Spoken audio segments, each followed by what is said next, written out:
I say school shooting violence, what comes to mind?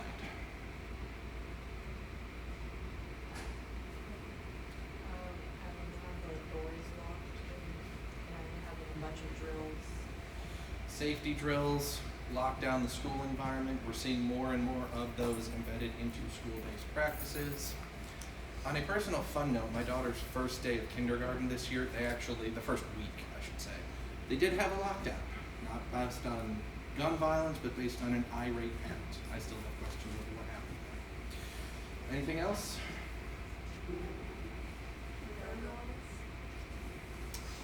It's the debate of gun laws. We need to get rid of guns. If we purge them all, we will magically solve this problem.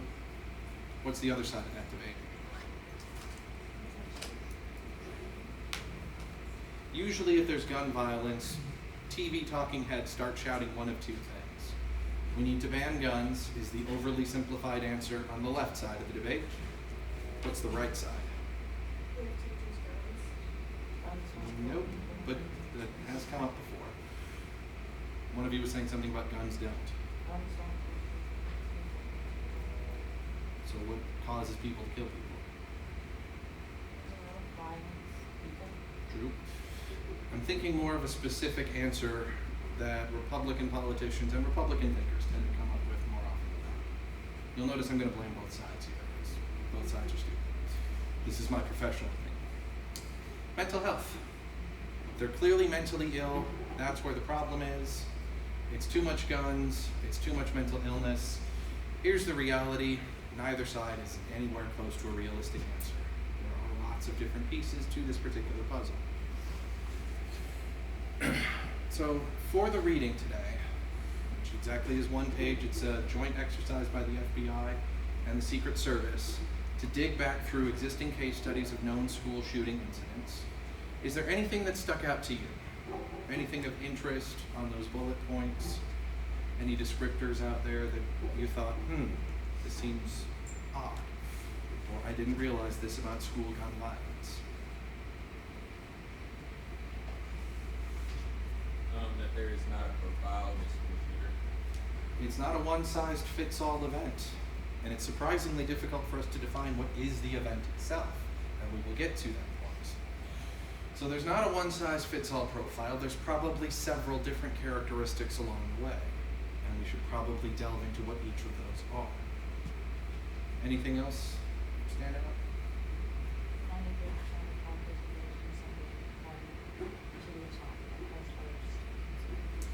93% of people who do this kind of violence behave in a way that tips off somebody ahead of time that there could be a problem. That is what stands out to me as well.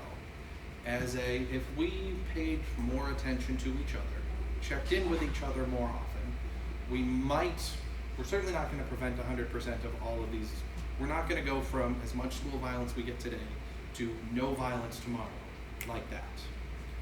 But we need good practices, strategies, and policy guidelines to help reduce the nature of this conduct. So most people plan ahead. These are not spur-of-the-moment acts of violence. They look like that to those of us who watch them unfolding on the news and are scared out of our pants. If you would please. So school plus gun plus violent conduct visited upon other people. I put those three categories together. How much of this is happening? How frequently is it happening? Is there a school shooting incident every single day across the country?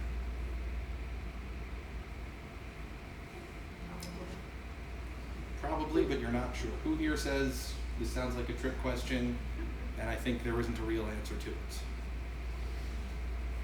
Congratulations, you have all avoided the trap. Please. We don't exactly know how many there are, because we do have to define certain pieces of that puzzle ahead of time. And one of them, and this is very grim, is body counts. How many people have to be shot for it to count as a school gun violence incident? Put it another way. If high school me's girlfriend breaks up with him, and I'm horribly despondent over it, I take my dad's gun, I drive to school, and as I see her walking into school, I call her, I get her attention, and then I commit suicide. That technically is school gun violence, because it has happened on school grounds, a gun is involved, and a person was killed or injured as a result. Is that the same category as me taking an AR-15 or a weapon that is designed to hurt lots and lots of people and spreading violence across the school itself? That's why the definition has to involve body counts. That's why it gets particularly grim, but we do need some ways of defining what is and is not school-based violent conduct. Anybody want to guess when the first one happened?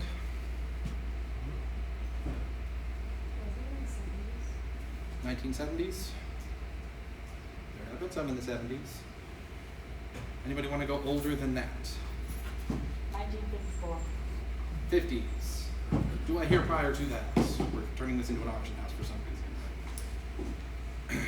The first recorded incident in America of a school and gun and people died is 1764. So before we were actually a country, we had this particular problem.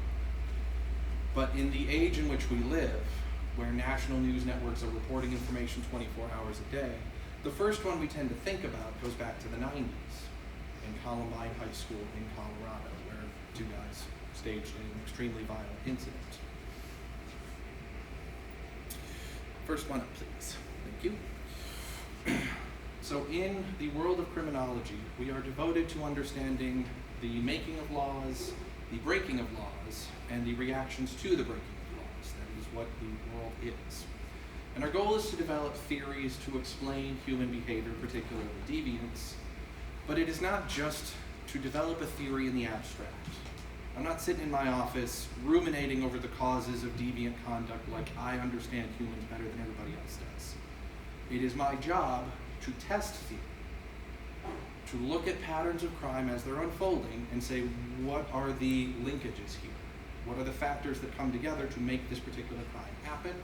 And then how do I test that theory amongst offenders and amongst criminal justice data? So we're going to talk about 3 of them today. And just kind of think about each one in the context of mass school violence. And now I added a word, mass. And we will get into how we define that, which is imperfect. General strain theory begins with the premise that you, me, and everybody experiences strain. I say strain, what's an example that applies to you? Stress? What's something that stressed you out recently? Fire call this one. Sorry, what? A fire call this one. You got a fire call? Do you work for a fire department? Impressive. Salute you. Thank you very much. So that is a difficult scenario that you cannot escape from because it is the nature of your job. Inability to escape from a negative stimuli is one source of strain, saith the authors of general strain theory. So that's one example. Anybody do badly on a test? Let's go for some easier ones, lighthearted stuff. Not get person you have a crush on to go on a date with you. Not get the internship or field placement that you were hoping for. Not achieve a desired outcome. Failure to achieve desired outcome, point number 2. And loss of a positive stimuli, point number 3. So you have all experienced something that falls into one or more of those 3 categories recently.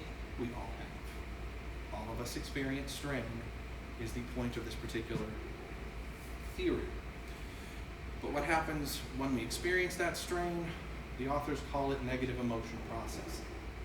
Anger, anxiety, fear, depression. These are reasonable emotions that all people experience. This isn't kindergarten where we need to process emotions out loud, but we need to deal with them.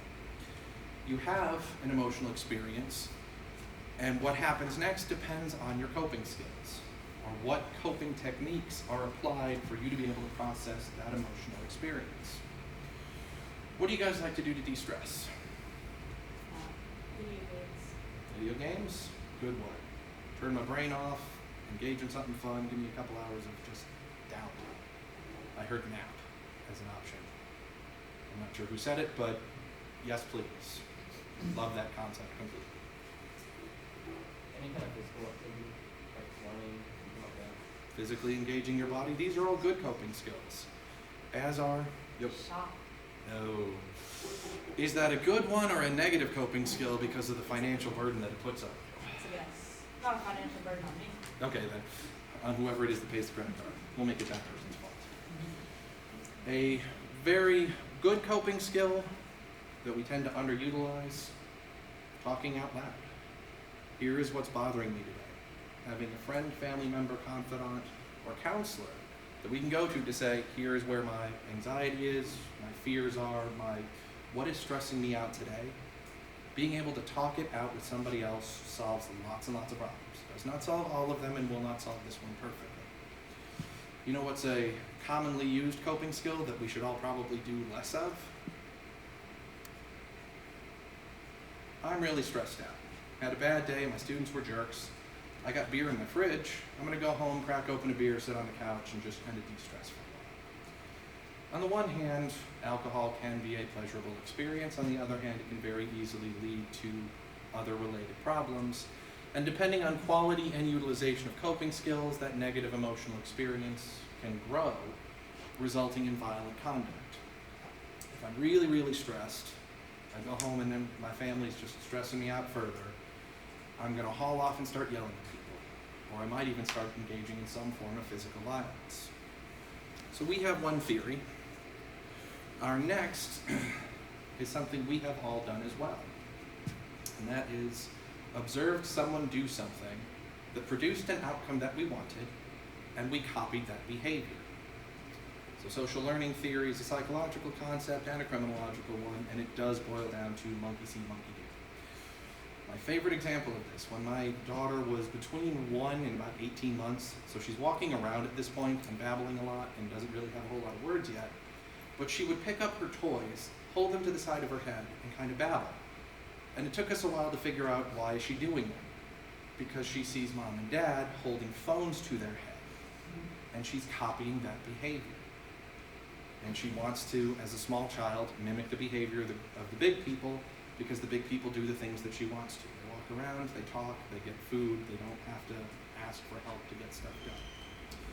Similarly, if I'm a teenager and I'm hungry, I want to steal a snack from a corner store, I see an older kid keeping tabs on the clerk, clocking around looking for security cameras, grabbing an item, sticking it in his pocket, walking out the door. I have seen what he has done, and the outcome is he got a snack for himself or something that he wanted. If I want that same outcome, I will copy those same behaviors.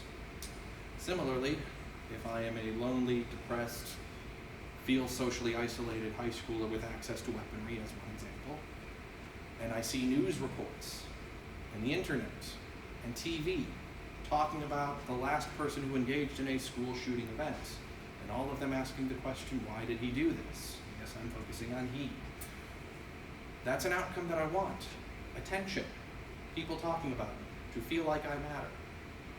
So I might engage in violent conduct in a horribly extreme manner to get that outcome for myself. And then we have one more. There's a theory that basically says all crime, violent, property, drug-based, everything, boils down to whether you're a person with low self-control or not. How many of you are impulsive people? If I put a cookie down in front of you and say, you can eat this cookie now, or if you wait 5 minutes, I'll bring a plate with 2 cookies and you can have that plate instead. How many of you are already munching on the cookie before I stop talking? In theory, you are an impulsive person, although I have problems with the cookie test that we use.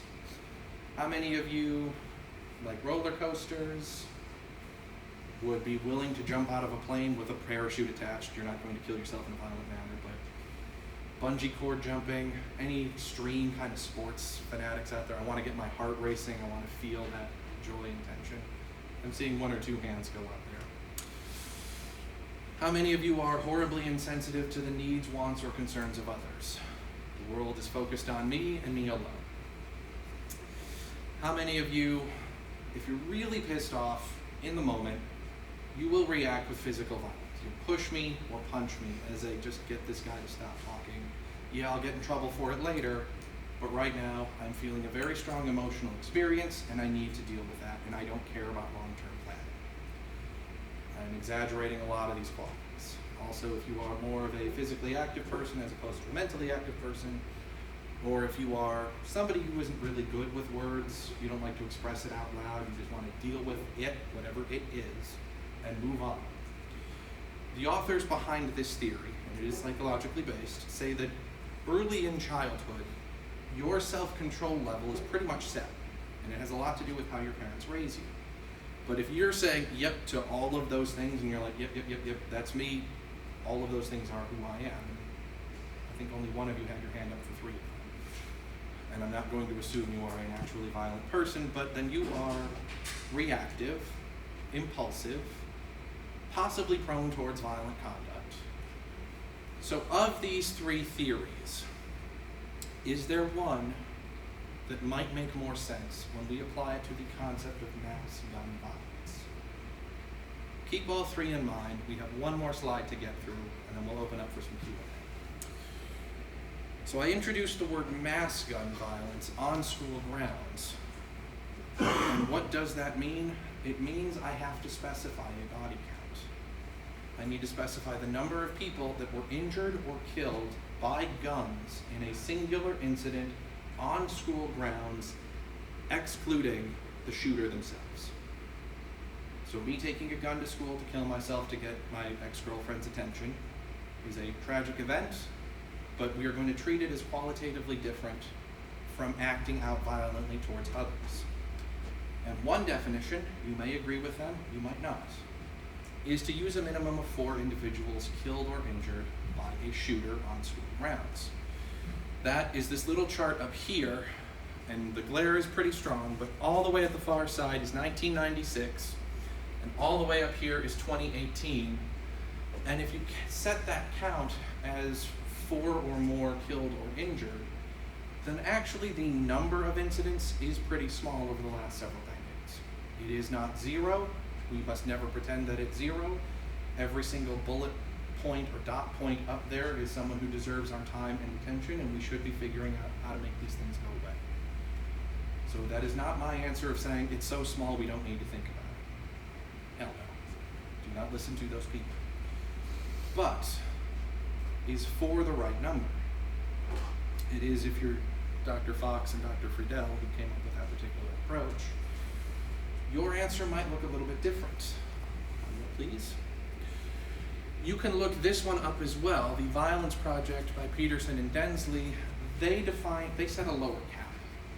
I believe theirs is 3 or more, but they did a deep review. And this is the problem with studying these things. They can be so small in number that it's hard to systematically study them. And they happen in different states, different jurisdictions. There's not a singular database that exists that touches solely on this. There's a lot of nonprofit groups that try to track it, but they include a wider parameter. They include non-school gun violence, for example. Every Time for Gun Safety produces some interesting data, but theirs goes beyond school-based incidents. And again, I do want to apply some context so that we might figure out why this in particular is happening. Because there are some factors at play here that we should all be aware of. So if I use Peterson and Densley's approach, they did a deep review of law enforcement records, various news accounts, print, TV, national, local. They looked all across the country.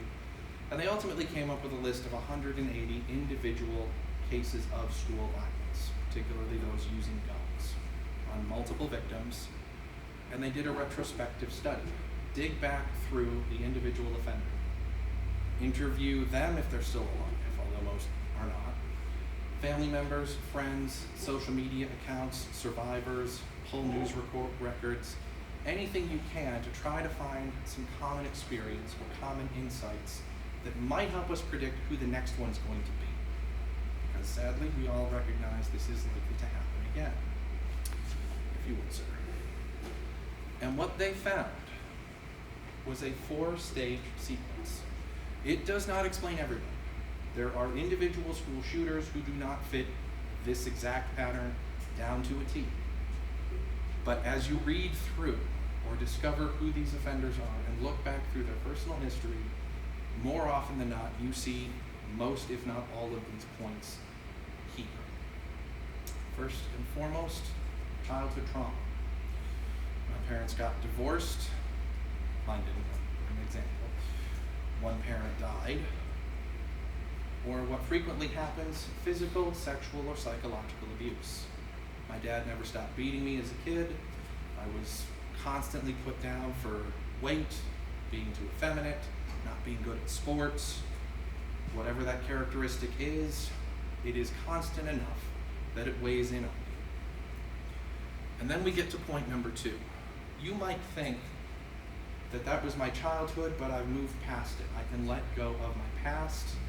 Unless you have good coping skills, hey, look, general strain theory seems to fit reasonably well here. You hold on to that. It stays with you.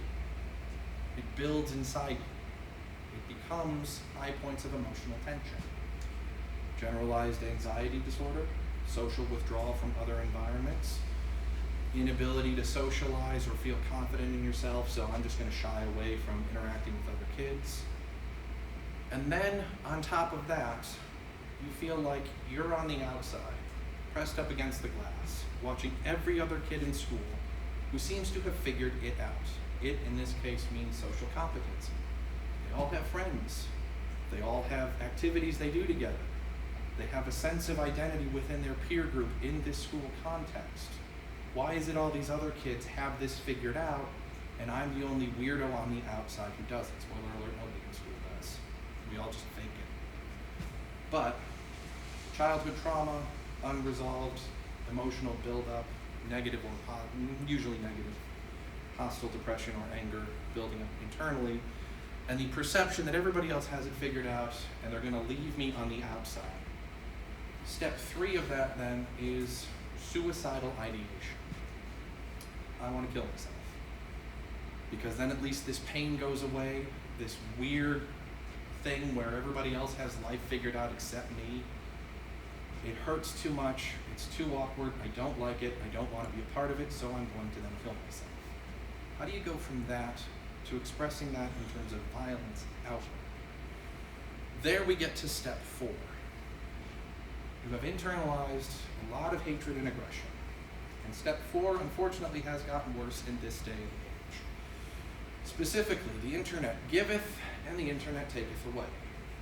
The internet giveth so many wonderful things that we can utilize. Streaming services, gaming platforms, random really cool recipes to try with a family that will not appreciate them. Sorry, that's my personal beef. But it also causes problems. Namely, if I'm angry, resentful, or bitter towards other people, there's going to be an online community of people like me. So if I feel like a socially rejected, awkward, bitter teenager, you better believe there's some social media group somewhere of other people who feel that exact same way, who will validate my feelings and validate my resentment of the others, and will say it is absolutely their fault because they didn't support you. Their indifference is actually their hatred towards you. It is entirely their fault. I can't get girl to date me. Should I actually work on improving myself internally, or should I just blame women? There's an online support group that will help me say, nope, it's women's fault. They should totally date you because that's what movie and TV always gives us. That these things are things you're entitled to. So, instead of killing myself, or perhaps on top of killing myself, I am now very angry and fixated not on individuals within my school who are the popular kids, but on the vast indifference of everybody else at that school who is ignoring my pain, my difficulties, or my struggles. And now we get to the key point. One more, please. Their conclusion. I don't agree with it 100% of the time, but I agree with it 90+% of the time, is that school shooters are committing suicide. That is their goal. It's just they want to take as many others down with them as humanly possible. So get me weapons that have large capacity to shoot lots of bullets at various points of time so that I can kill a whole bunch of other people and then turn that weapon on myself, or that I might commit something called suicide by cop. First officers that arrive at the scene should then shoot me and make all of this pain and difficulty go away. I go down in a blaze of angry glory, and I get my fame and I get my attention and I get that validation for what I want. So that's a happy, fun, cheerful thought. I do have one more slide, but I think we could skip that one for now, because it mostly is just oversimplification of politics, and we kind of hit on that point already. We need this. We need to be able to say, here is what mass school violence is, and here is what it's not. The downside is that we can quibble within the research community over exactly how we operationally define things, and we can spend all of our time doing that, and it gets us no closer to a resolution. But from this answer up here, is there a theory that makes more sense than others?